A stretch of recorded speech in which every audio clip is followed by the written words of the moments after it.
Hey, this is Steve in Dallas, Texas. It's Saturday morning, my friend, and you are listening to Light Talk. Hey, this is Ellen in the tropical paradise of St. Bart's, and you are listening to Light Talk.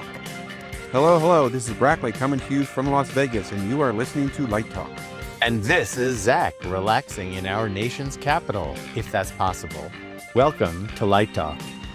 Hey, this is Stan from the lovely swamps of Gainesville, Florida, where it's beautiful today, and we're going to discuss LED front light. Why is Magenta special?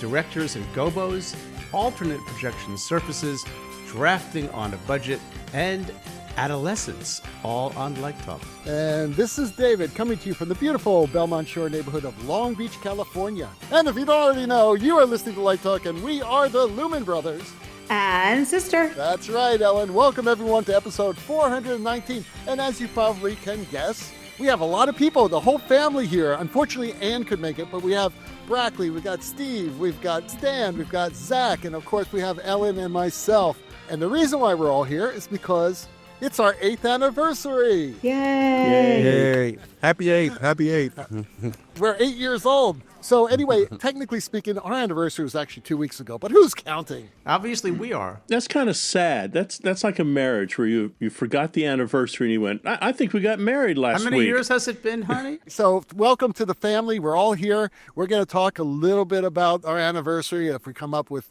things that we would have done better. But we're going to do a regular show because we have a lot of questions to cover today. And we have a very interesting Let's Talk about the great Netflix series Adolescence. We've all watched it and we're all kind of blown away by it. It's kind of a watershed type of event. So we're going to talk about that. And but let's get started. Stan has the first question of the day. Whoa. I'm typing in my script. I have a whole new segment. What's here. that? And it's called News from Texas. Who cares about Texas? I just want to... well, you should. All right, a new segment, News from Texas. Yeah! This is going to be your favorite thing. I came up with this specifically with you in mind. You may not know that Colossal Biosciences is based in Dallas, Texas. So what's this have to do with you? In Dallas, Texas, we now have 3 genetically engineered, back from extinction, dire wolves. I read about this. Yeah, they're ready to kill you and your entire family, then pee in your hot tub. Okay, so that wraps up News from Texas. We're a whole other country. Texas is a whole Lori other and I planet. are looking to find a dog. We're looking now at, once we stop traveling, we get a dog. A dire wolf would be perfect. That's all I have to say. Well, they're also working on the dodo bird, if you consider that, and they're pretty close to having a Tasmanian tiger.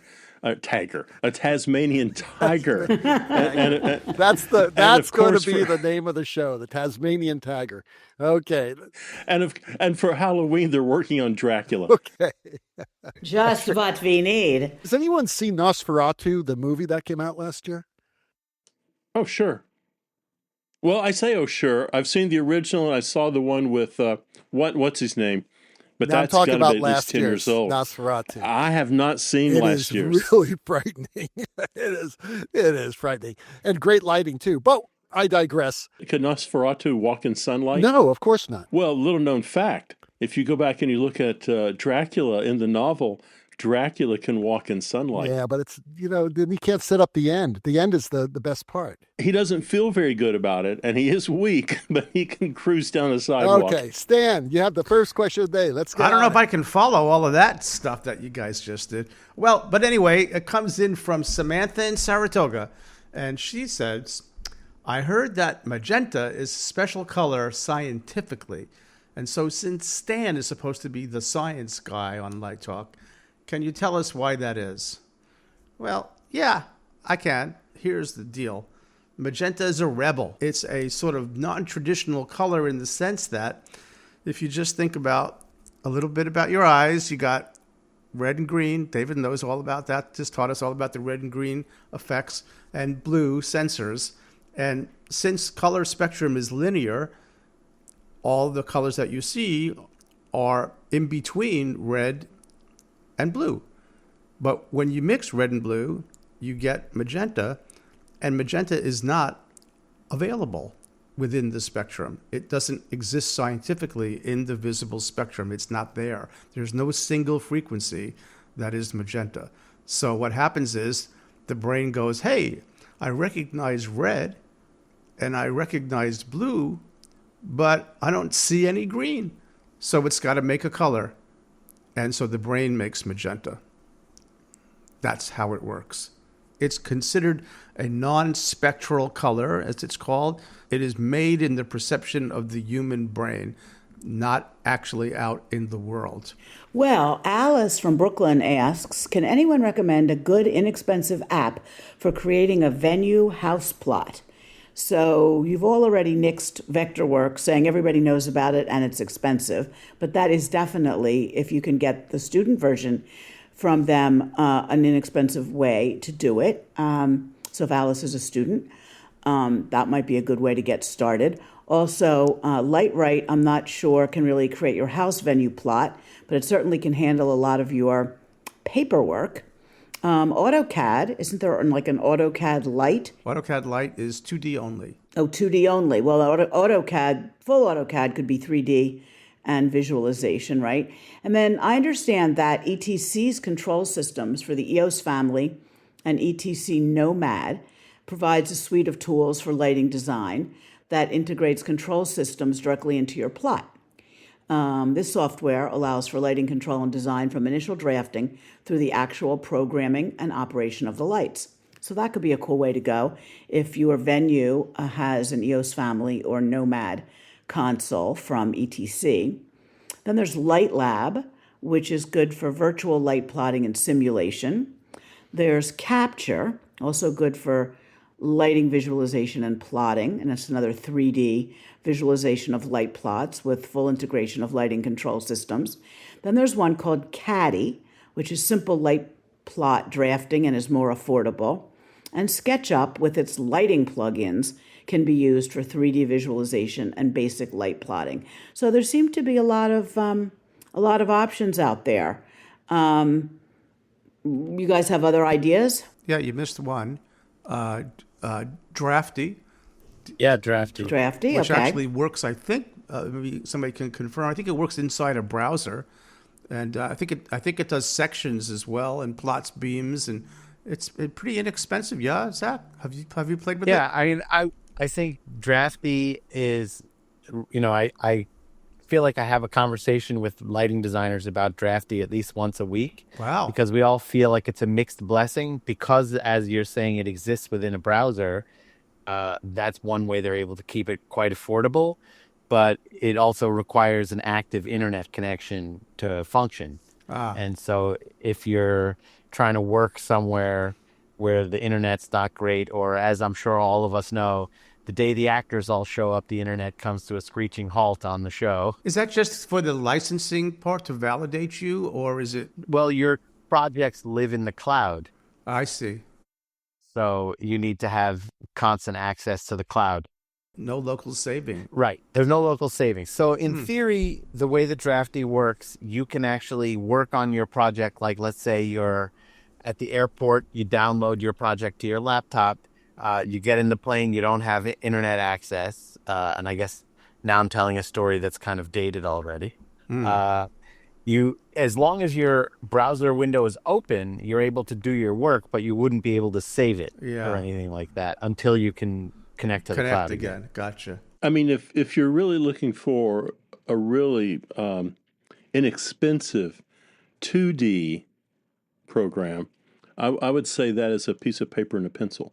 I was going to say the same. I was going to say the same thing. Oh, you guys are funny. They're not funny. They're just old. Get off my lawn.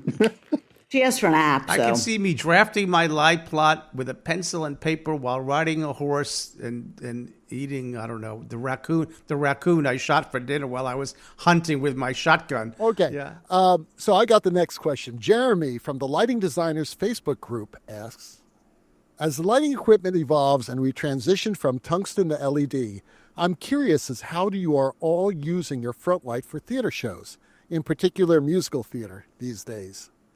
This is a really good question because when LEDs came in, I said, wow, I no longer have to have 40 lights in the cove. I can have 20 now. first you got to say it all depends on your space and, of course, the shape of the set and everything else. But if we're talking about just a regular proscenium theater, just a typical proscenium theater in front of House Cove, and we're talking about front light, I'm not talking about box booms, although this does affect box booms too as well. In the old days, and we talked about Stanley McCandless last week, right? Remember? You had 45-degree angles coming into each area. Well, I threw that out back when I was an undergrad, and I would just come straight in, because the thing about this method by Stanley McCandless was that the reason why he did 45 degrees was to create a little more modeling on the face, so that the light's not coming in flat and really washing out the face. However, For those of you, you have other for lights. those of you listening at home, David is talking with his hands and pointing in the air and pointing to his nose and waving a hand on his side where the side light's coming from. So I want to be the color commentator here. Okay, right. Okay, so that's Yes, right the- hand, get left the hand, visual right hand, image. left hand, left hand, right hand, left hand, right hand. Okay, so nowadays you have box booms do that, side like pit booms, things like that, and give you a really great side light to model. So for decades, I've been coming straight in, and I've been using two colors, a warm color and a cool color, and mixing those colors to create whatever color temperature of white that I wanted. So the nice thing about LEDs is that you don't need two lights, you just have one light to do it. So if you have 10 acting areas coming from the front, instead of 20 lights, you now have 10 lights. Same thing with box booms. If you had a color A, color B from stage right, color A, color B from stage left, you only need one set of lights. So instead of 8 lights in a box boom, you need 4 lights in a box boom. So that's the biggest change as far as designing front of house lighting is concerned for LED. Well, I have a quick question for you before you move off. What about sort of, he's talking about like that shift from tungsten to LED. Right.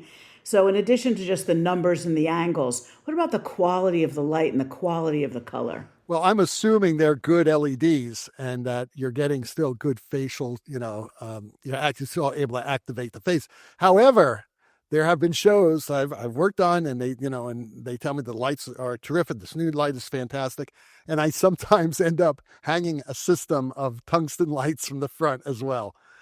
But nowadays, with the latest fixtures, good fixtures I'm talking about, you can get away with it. I'm using a bunch of Chauvet's at USC, and they are fantastic. They're kind of big, but they look great.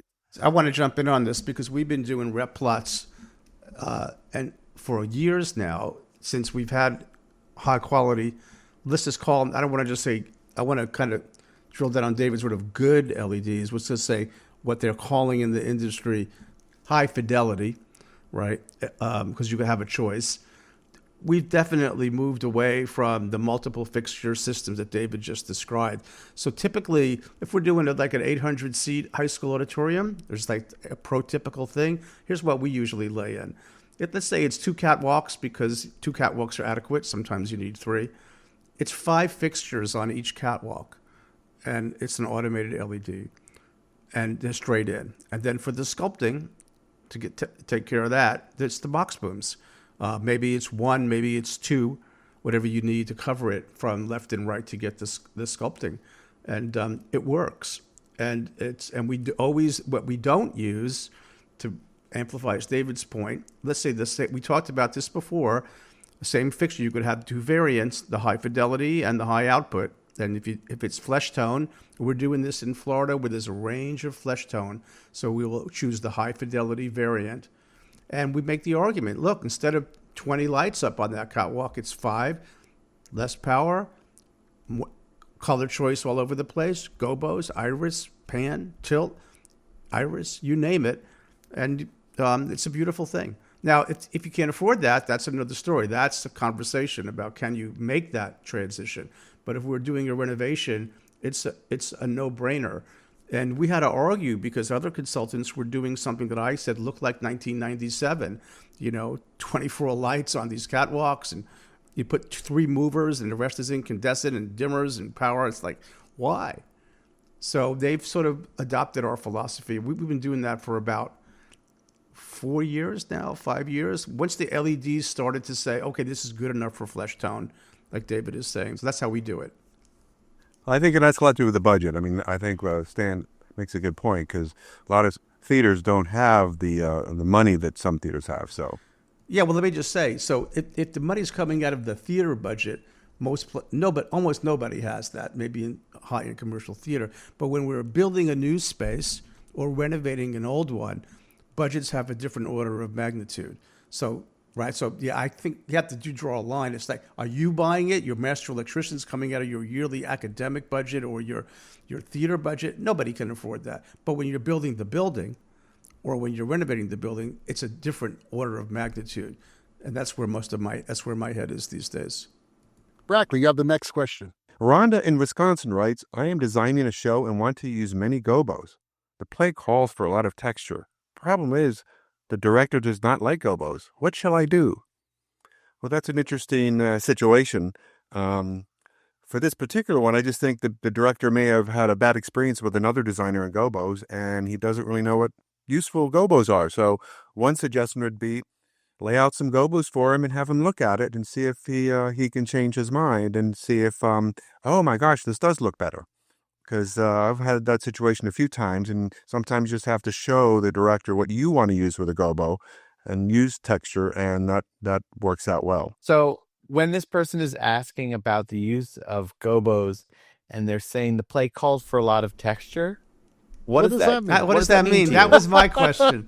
Yeah, how does the play call for texture? That's what I want to know. Unless the director is kind of associating a gobo with something cartoon-like. Well, maybe it just says, if there's, like it says, the palm trees are swaying in the breeze and the sun dapples through them and you see a church lit softly in the background, so you need your dappled leaves, you need your church window on the wall. No, you don't. That's just the damn script note. That's why I was asking you guys, as formidable lighting designers who use gobos to create texture all the time, what are things that you look for in a script that might trigger in your brain, oh, a gobo would be good for that? Well, texture is even the wrong word. Broken light, fractured light, patterned light, dappled light, yeah. But I'm guessing with Brackley's point that somewhere along the line, this person has an association with a gobo as a sort of thing that they have an aversion to, right? And probably because some people don't use patterned light in a refined way. You focus the light sharp and you got this light and dark thing and it just looks like, what is it? But if you're sophisticated, you don't really see that in the world. If you look at the edges of light because the sun and clouds, it's very soft edge. You don't even have to know that there's a gobo in a light and still get that pattern and that sculpture that you're looking for. I work with a director. I've worked with him over 25 years, Paul Curran, who absolutely hates gobos. And I'll tell you why he hates gobos, because they're contrived. Yeah. You can get so much more without seeing any sharp patterns on the stage. I use gobos all the time, but he doesn't know it because I soften them enough. That's my point. It gives me the modeling I want. Gobos are contrived. When you see leaf gobos out there or brick gobos or whatever, it looks so amateurish, to be quite honest with you. That's my point. You don't disagree with me. My point is this: if they're sharp, they look stupid. If you use well, also, and it could have been, you're right, Stan, it could have been that he worked with a lighting designer that really used gobos poorly. Right. And I was told many times by Paul, he says, oh, darling, I know you're using gobos, but I'm so happy I don't see them. And that's it, But for a long time, like, Mr. Jacques, please don't use those gobos. The floor looks too splotchy. Right. And I listened to that's him. Correct. Because remember, this is not about you. Right. This is about the director. The director's responsible for the look of the show. You are responsible to follow the director's lead and their aesthetic. And maybe this is a case where just your aesthetics are different. But I'm telling you, as a lighting designer, you better please that director because you're not going to work if you don't. It's that simple. There are actually examples of gobos being used brilliantly, though. Absolutely. I mean, look at Hamilton. But they use the gobos the way I do, as a texture, in a soft texture way, right? To shape the space. There's no hanging man gobo or leaf gobos in that show. Right. It's all patterns on the floor that are beautifully softened. You are painting the floor. You are painting the walls. Your lighting is painting this. And you want to really piss someone off? You throw a crappy gobo on a wall and you see what the set designer thinks of that. Yeah. Look, and it's all about the softness. It's all about the softness. But in truth, if you in the world, the light is not uniform. Light is being broken up by everything: trees, leaves, clouds, reflected, angle, windows, you name it. But it's the edge that makes the difference between beauty and cartoon. And you, frankly, most of the time, you should not notice. To David's point about Paul's reaction, you should not say, "Oh, that's a gobo." If you're just saying, "Oh, that's a gobo," you've done it poorly. I mean, I think, David, Paul, what your experience with Paul is actually is like a bigger, more existential question where gobos are just a part of it, which is sort of like, I have a director who has said, I don't like X, but also the show needs X. How do I achieve that without pissing off the guy who's responsible for hiring me in the future? That's the political way. Yeah. And that's really the way, because that is the hierarchy. The director is responsible for that. And your job is to make the director's vision come true and support the actor. That's what our jobs are. You are listening to Light Talk with all of the Lumen Brothers and Sisters today on our anniversary show. And this week, Light Talk is sponsored by the Electric Reliability Council of Texas and Illegitimate Panda. Down in Texas, we've seen it all. The constant battle with the power grid, the brownouts, and the ever-present hum of the backyard generator. But now, from deep in the heart of Texas, where grit, glory, and a bit of chaos are our daily bread, comes the Steam Leko 2025 edition, the only coal-fired, steam-powered spotlight that puts electricity in the rear-view mirror. Take that, National Grid. You heard me right. The Electric Reliability Council of Texas, ERCOT, working hand in hand with the good men and women of Illegitimate Panda, introduced the Steam Leko 2025 edition. You may ask yourself, why steam power? Because in Texas, electricity is for quitters. When your power grid decides to call nap time, the Steam Leko is your huckleberry. Forget multi-cable DMX and that electrician who's always on break. All you need is the Steam Leko and a garden hose. Each Steam Leko comes with a 1-gallon water tank. Because who has time to fill 2 gallons? We have an Orville Peck concert to set up. A clean, coal-burning boiler, because nothing says green like black, beautiful coal. That's right. Water plus heat equals steam. It's science, folks. They teach that in the STEM schools in Texas. And best of all, new for 2025, a fly-by-wire mechanical dowser. We don't know what that is either, but it sounds important. Where can you use the Steam Leko? Rodeos. Because you can't run miles of cable when the bulls are running wild. Outdoor festivals. Turn fairgrounds from meh to whoa Nelly without needing a solar array. Cosplay events. Bring your steampunk villain or your cyberpunk hero to life with actual steam pouring from your lights. The Steam Leko, it's not just a light, it's a lifestyle. But wait, there's more. Safety first. The engineers of OSHA, who definitely have college degrees, have assured our friends in the Texas State House that the Steam Leko it's probably fine. Coal is king. Each unit comes with a year's supply of hand-polished coal briquettes. You're welcome, West Virginia.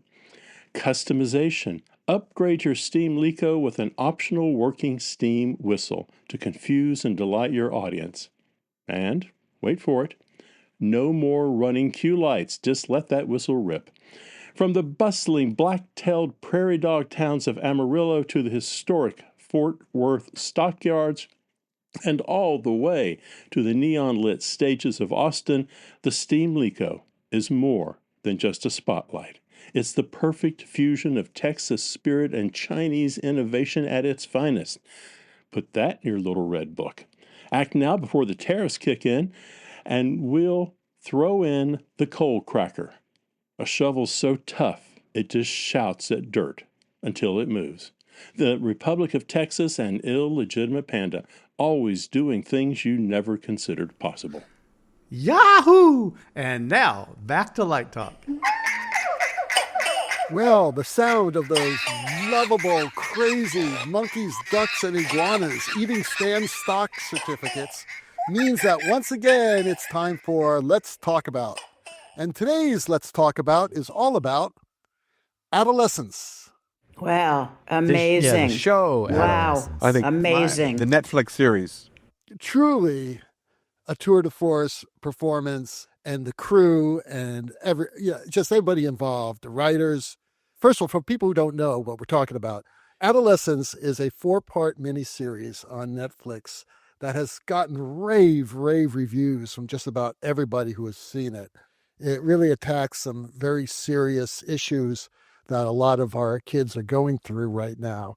And it has to do with bullying and internet and how kids aren't being socialized correctly and what's happening at schools and parents, their challenges. It's just amazing.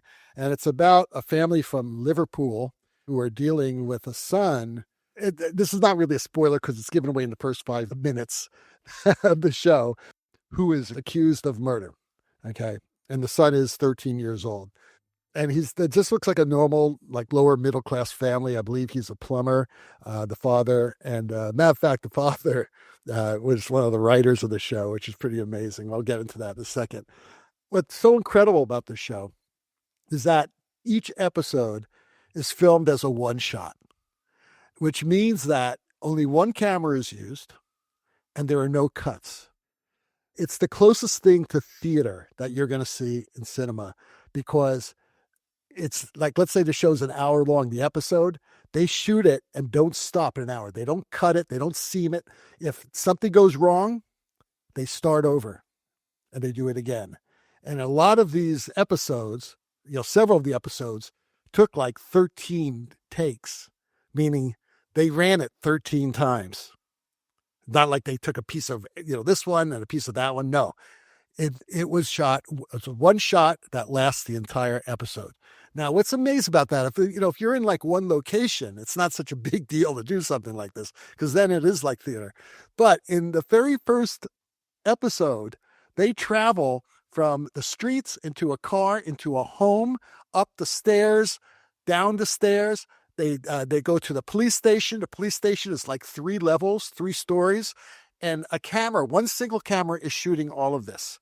I first started to realize it like maybe 3 or 4 minutes in. I turned to Lori and I said, I can't believe they're shooting this all with one camera. I had no idea about the show. Now you all do.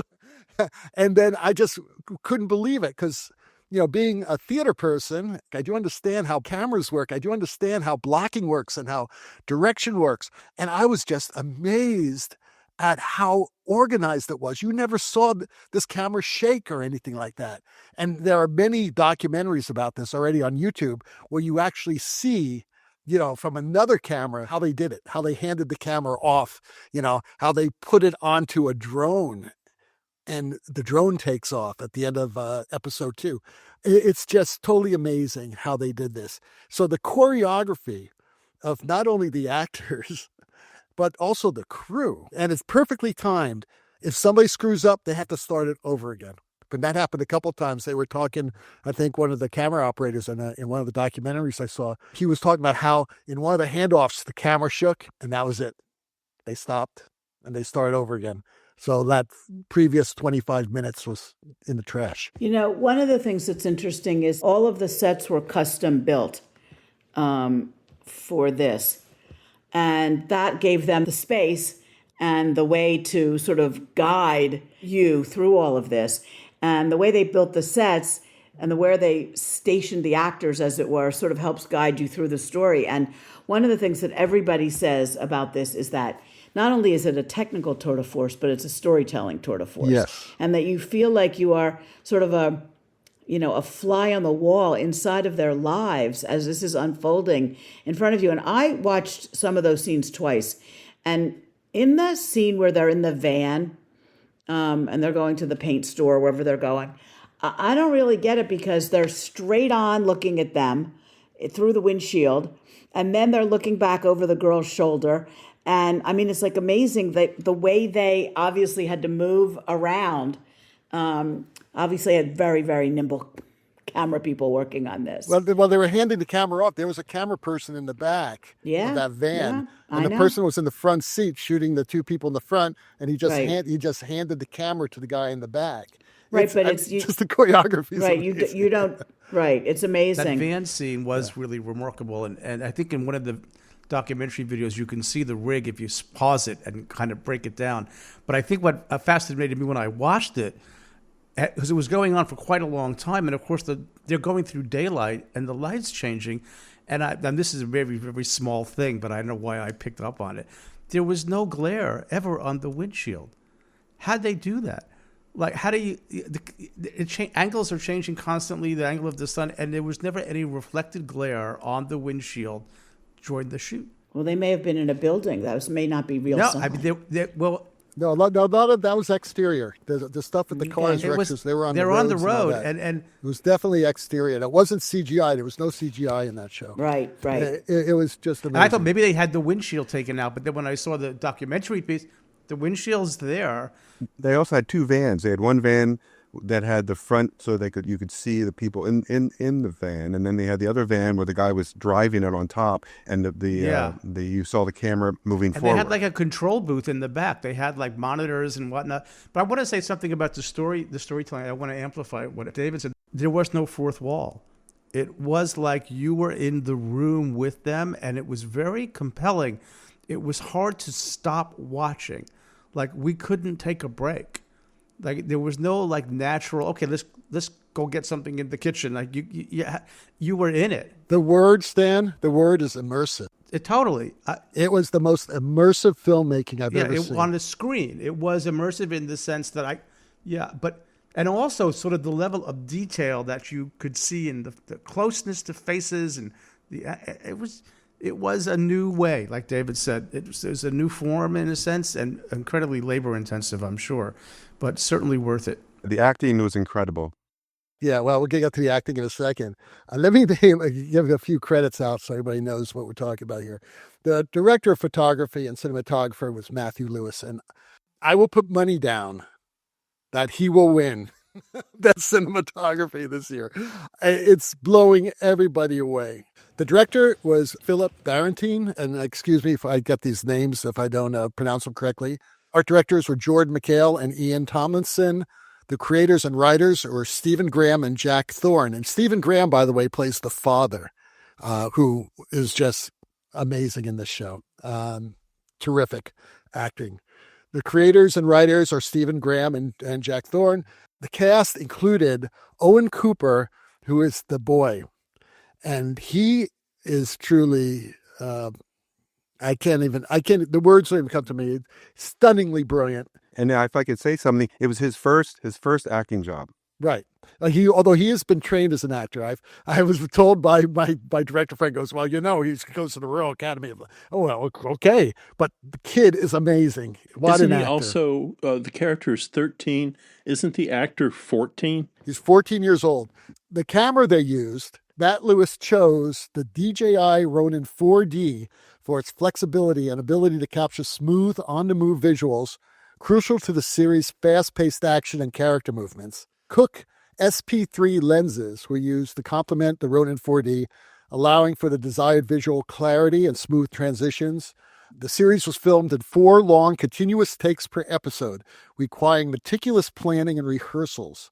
In the final moments of episode 2, the team used the drone, which you actually see in one of these documentaries, because when they did this section, I had to stop. I think, I don't know who told me, I think Stan said he had to stop once or twice. I had to stop because it was such a brilliant segment, because the camera goes from the van to the street and you see this young girl walking by and it follows her. Right. And while they're doing that, they're taking the camera, which is handheld, and mounting it on a drone. And you don't see this, right? But you see this in the documentary. Then it takes off and it goes up and there's this beautiful choir playing in the background. And the camera goes about 800 feet up in the air. The drone travels about a mile and then goes down to another location where there's a memorial where that young girl was killed. Writer Jack Thorne revealed the magic of the scene to deadline. So we strapped the camera to a drone that took off over traffic lights, and then suddenly you're at the murder scene. Emotionally, it kicks you in the stomach. It is probably the most stunning series of cinematic art I have seen in a long time. Just unbelievable. I was surprised they didn't use more drone work, but apparently not. Anyway, I said the compact nature of the Ronin 4D was crucial for filming in confined spaces, enabling Lewis to achieve the desired visual clarity and smooth transitions. Lighting. The Netflix series Adolescence and the lighting approach prioritized a natural, unburdened look, focusing on soft ambient light and utilizing natural light sources where possible, especially for the single-shot filming style. The show's creators aim for a natural, unburdened look using soft ambient lighting from multiple sources above the set and emphasizing natural light coming in through the windows. They had some directional lights. While the focus was on soft and natural lighting, directable lights were used strategically to add shape to the actors. The show's signature one-shot style, where each episode is filmed in a continuous take, influenced the lighting choices, requiring a consistent and reliable light source. Variety reports that cinematographer Matthew Lewis and Phyllis Barantini worked together to deliver the director's signature one-shot style throughout the 4 episodes. Well, there's that one scene in the schoolyard with 320 kids, and you can imagine trying to get that all in one take. I wanted to say one thing that's a little bit social activistic, but I heard about it. I kind of feel that this gentleman, the guy who plays the plumber, what's his name, David? Stephen Graham. Stephen Graham, who also wrote it. My understanding is that he's has a very strong activistic streak about what smartphones and social media are doing to our children, and he has been part of this inspired him is to fix this problem, and has been lobbying in Parliament to ban smartphones for anyone under 16 because of the impact it's having on them. But I think his activism in trying to say this is not a good thing for our young people when their brains are still developing, and what these media companies and social media companies are doing. It's one thing for adults, but I think they really need to be thinking more consciously. And so I applaud him for taking that action, and also then making this tremendously impactful TV show. Well, not only that, but he talks a lot about the distance between the boys and their fathers, and how they just aren't on the same page with them anymore. Right. And it's true with both this boy and that plumber dad. And it's also true with the other boy whose father is the policeman who comes to the school. And they can barely have a conversation, like his dad wants to take him out for food, and it's like painful for them to even like agree to go out and get something. Remember when they were talking about the emojis? Yeah, what they meant. Mean. Yeah. And the detective had no idea. He says, "Well, you know what that red pineapple means?" I mean, they're talking in a code. Well, you don't know the language. It's a code that we don't know. Right, and bullying. It was like about, if the girl had been bullying him with those emojis. I think the irony of all this is that the writers have been actively bullied online. Are you serious? Yeah, people are attacking them online. And they're just, who knows why, but they're attacking them on all levels, from their social, personal lives to their political lives. They're just being cyber bullied. Well, they're on the wrong side of the fence here, because this is an important issue. My point is, maybe he's right. Maybe it's not just 16-year-olds and under who get banned from smartphones. Oh, of course. Maybe there's plenty of adults. Yeah. This kind of attacking people from the shadows is horrible. Well, there you go. That's our world. It's really frightening. Go see it. If you haven't seen it, try out Netflix for a month. It's worth it. It's just an amazing piece of cinematic theater. And if you find you do like it, when I found the film terribly, terribly disturbing. So you might not like it because it's so disturbing. But if you like this idea of single shot, apparently the first one was 2001, a thing called The Russian Ark.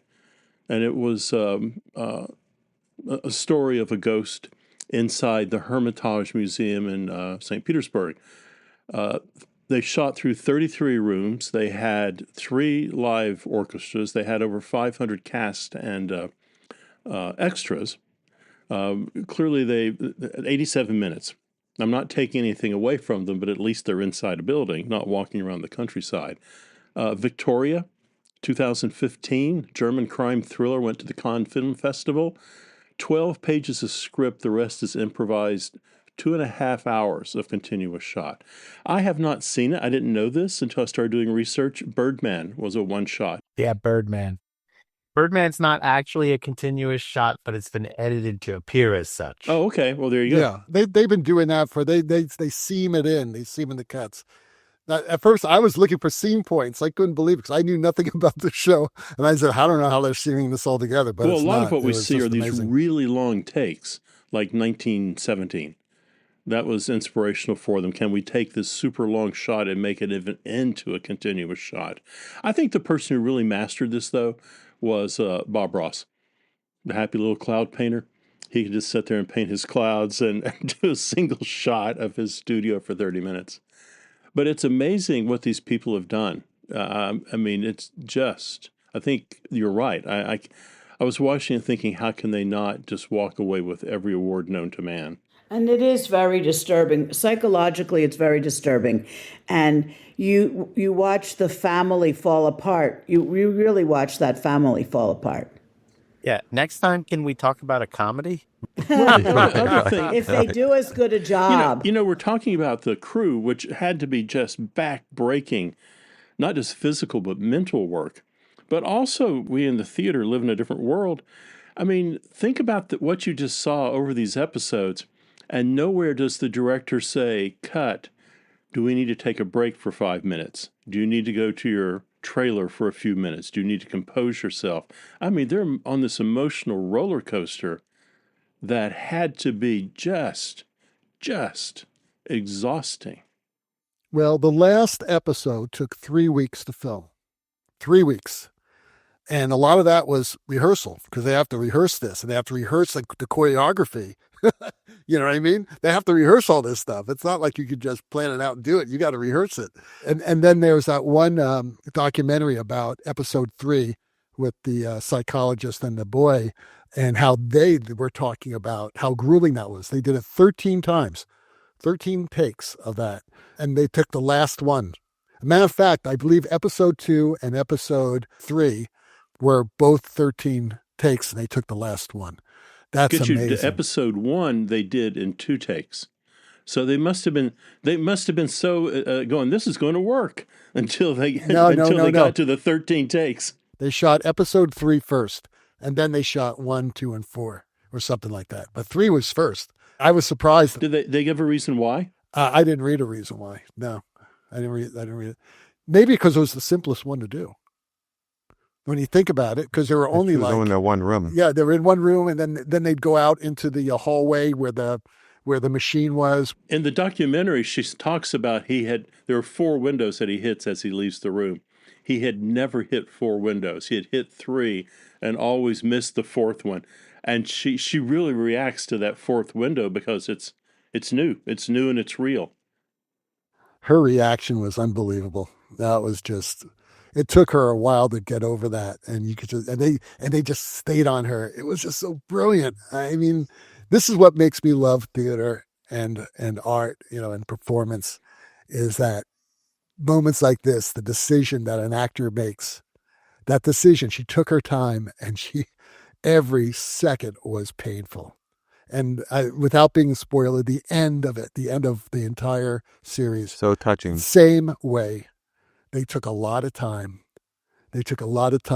And it was just worth every second. All right. So that's our review of Adolescence. And this may be one of those once-in-a-lifetime type of shows. I think that you should really check it out if you haven't seen it already. And I think you'll learn a lot about what our society is going through and also about this new wave in one-shot filmmaking. So we have one more question. We have a lot of questions today because we have all our brothers and sisters here. And Zach, it is in your ballpark. Yes. Fred from Saskatoon asks, The director asked if there's any way to project an image on something other than the psych or a screen. Is there anything new out there I should know about? Gobos. Gobos. More Gobos. Absolutely. New? Well, I mean, the irony of this entire conversation is that, you just talked about the softness and the subtlety that a gobo pattern can create. And while a projection can also do that, oftentimes we're called upon to create an image that's sharp and almost harsh, so that it can be readable. Because I think in our brains, if we see an image that looks recognizable like a photograph, but it doesn't appear sharp, then we think something is wrong. It's time to call the Geek Squad. One of the things that I think is really interesting about this question is that, and I know we've talked about this before on the show, a lot of the newest technologies that are out there in terms of projection surfaces or video surfaces are really still based on a several 100-year-old technique called Pepper's Ghost.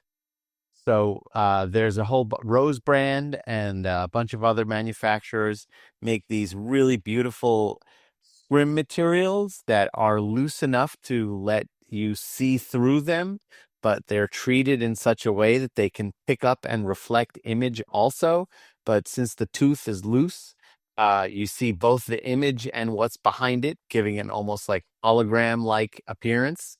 There's stuff that I think it's called Darknet or NebulaNet, and there's all kinds of cool things in that world. And one of the other things that we're now starting to see that I think is a really exciting product, which I know they used in the recent revival of the Who's Tommy, is a product called MuxWave, which I've been trying to think of how to describe this today.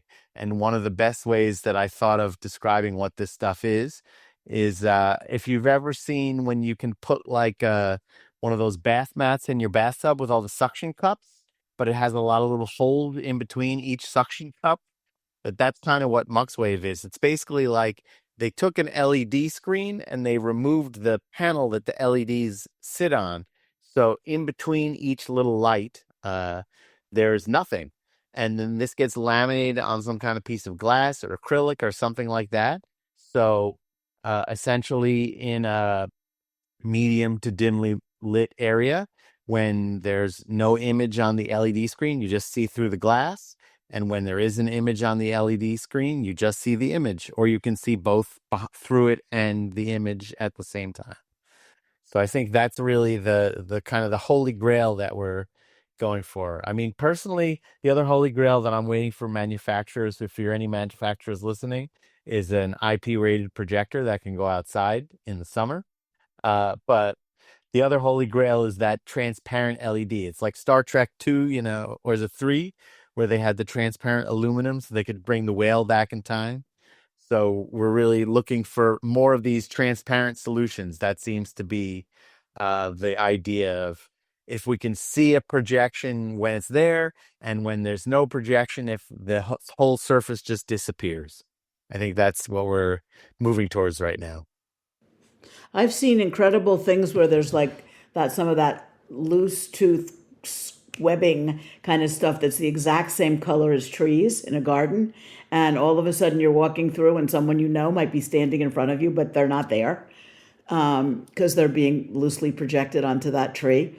It's kind of interesting. Yeah, it's all really cool. That's pretty cool. I have a question for Steve, because Steve, you're in with Verilight, and you were telling us earlier off air that their new Hive has some very interesting projection features. The Hive, you said, was IP rated, right? For outdoor use. It is IP rated. Right. Would that be of any use for Zach?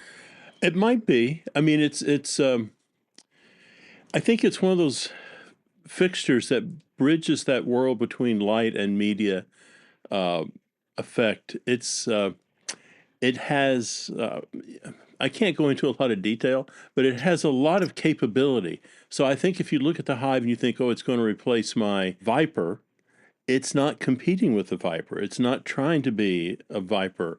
It's trying to be what it does, and it does it quite well. But it's, I mean, the way they can move images in it, the way they can keystone, the way they can tumble an image or roll an image, the way you can create your own images and upload them into the fixture. It's a game changer, and it's IP65 rated. So I think they're shipping right now. I don't know who they're shipping to, but I think they're shipping right now.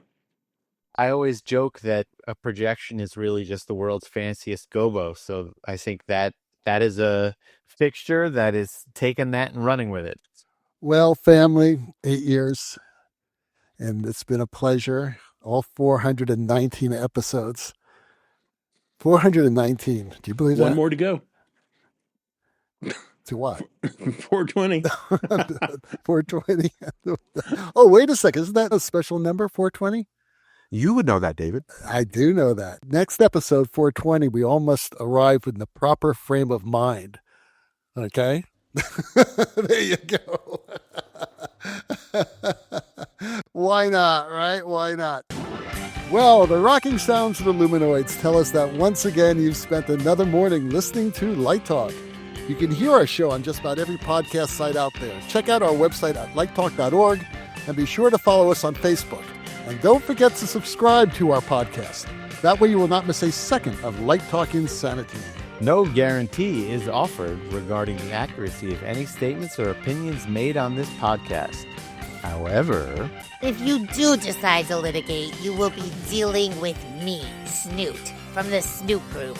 And you don't want to f*** with me, because I will make your life unbearably miserable as I drain the retirement funds from these Lumen bozos. Light Talk is written and produced by the Lumen Brothers and Sister, coming to you from Long Beach, Gainesville, St. Bart's, Las Vegas, Washington, D.C., and the Lone Star State. And be sure to join us next week when we talk about more lighting shenanigans and serve you more of our Casserole of Nonsense. I'm just kind of thinking what that casserole must taste like. By now? Wow. Well, Now it's really old. Light Talk, broadcasting questionable Lumen knowledge and humor around the world. See you all next Saturday morning. Bye-bye from Light Talk.